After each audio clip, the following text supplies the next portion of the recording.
What is up, my fellow YouTube friends and family? We have a treat for you today.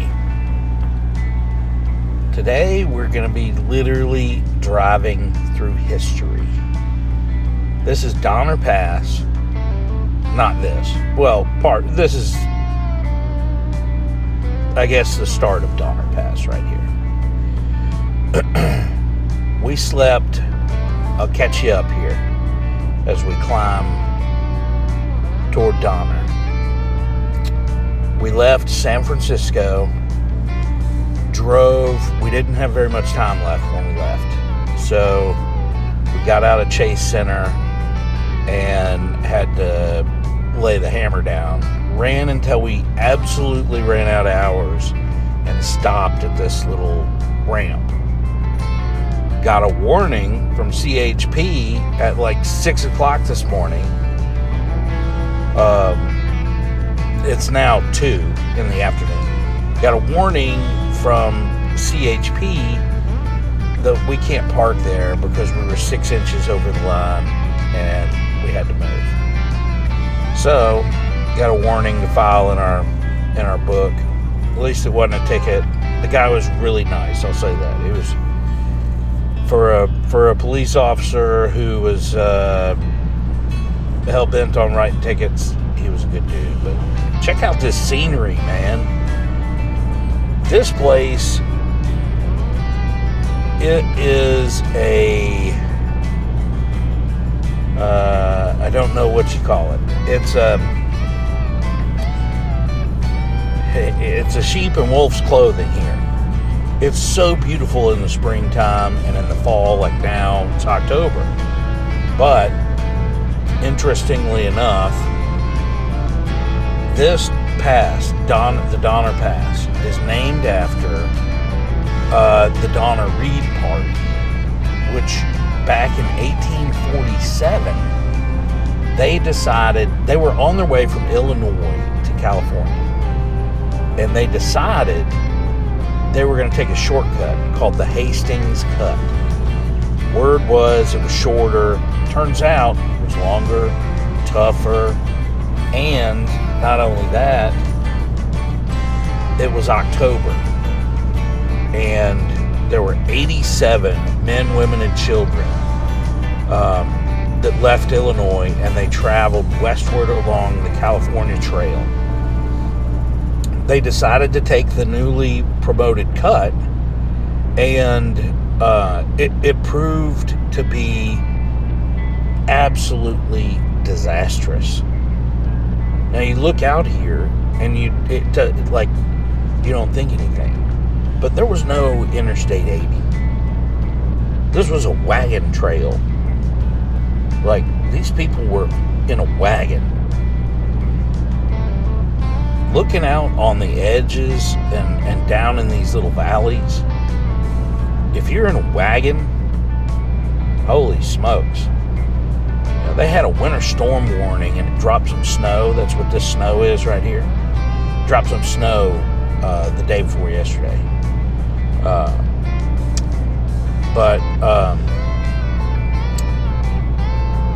So it was so much longer, rougher, slower.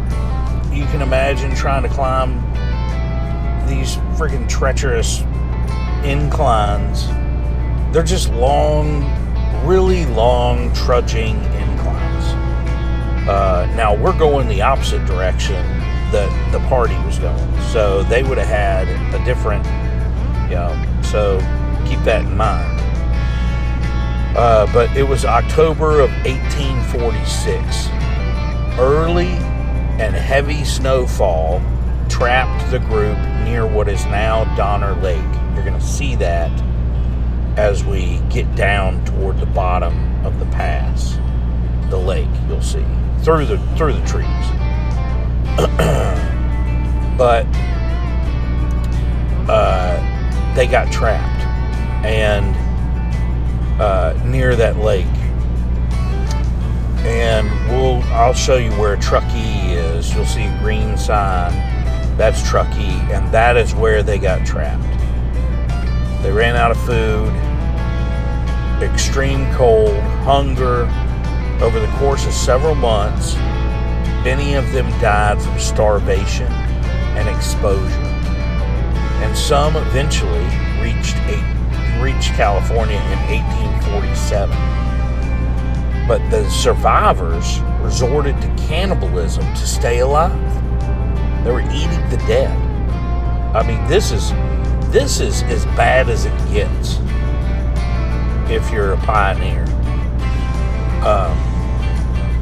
But 48 people out of the 87 survived and eventually reached California in 1847.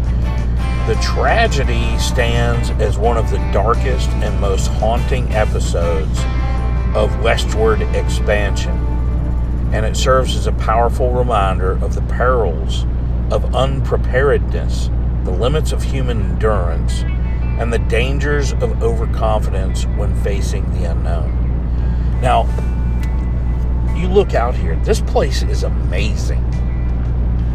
Like, driving through this part of the world is one of the benefits of being a truck driver. It's a privilege.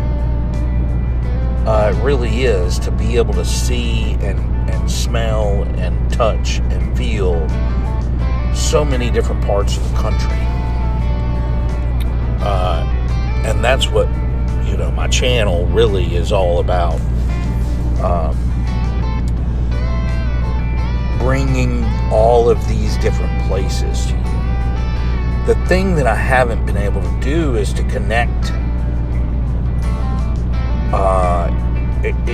is to figure out what to say about them. But this place, the history of it, I mean, just the absolute desperation of this group of people to eat the dead is just, I mean, I can't even, who could fathom that?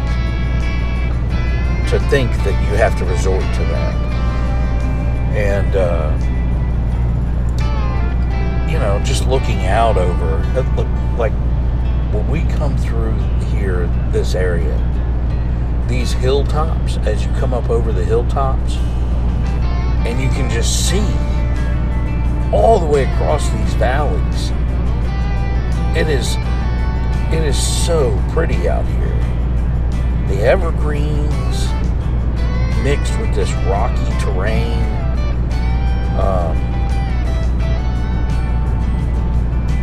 There's just not a lot of words to describe it. But look at these mountains. You see the snow caps out over there. This is the area. This whole area down in this valley is where they would have gotten trapped. And they still had, like I said, we're going the opposite direction. So Donner and Truckee are on the other side.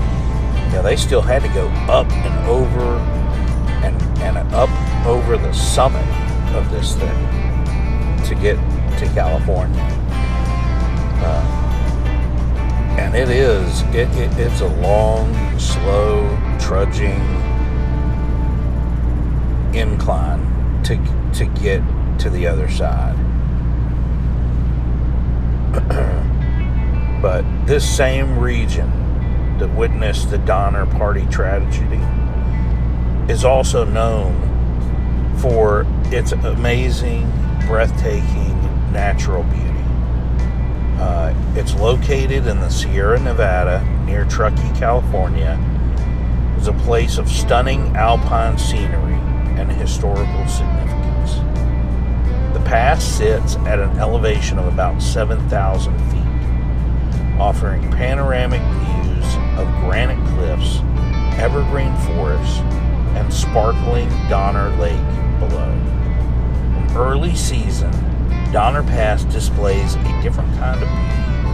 In summer, wildflowers bloom along the trails, turning it into pristine wonderland for skiers, in the winter, the snow blankets the landscape, and it turns it into this pristine wonderland for skiers and snowshoers. This is just a tidbit of information. There's Donner Lake right there, and that's a sign for Truckee. So we're coming into the area where these guys were stuck, and all of this happened. But it's known also, there's stone remnants of early wagon routes, so they're carved into the stone. And the railroad, as you saw down in the valley, the railroad runs through there too. So if you get a chance, you should get out there and check it out. It's amazing. And the story and the history of the Donner Reed party. There's the lake down there. I mean, look how pretty it is. And yet, here they were.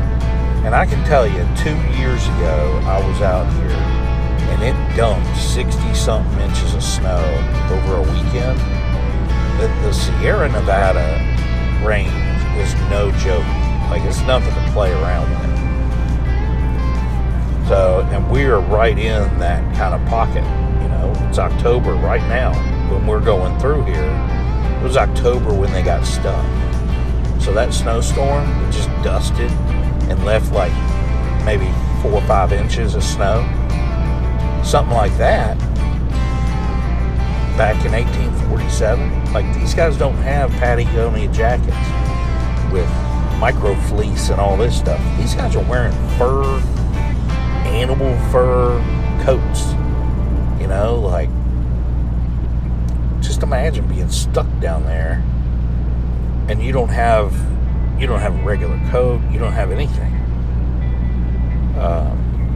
It's just hard to even think about.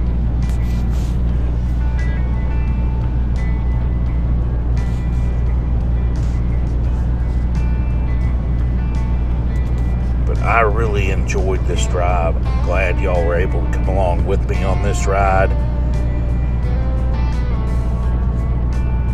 It is an amazing place to drive through.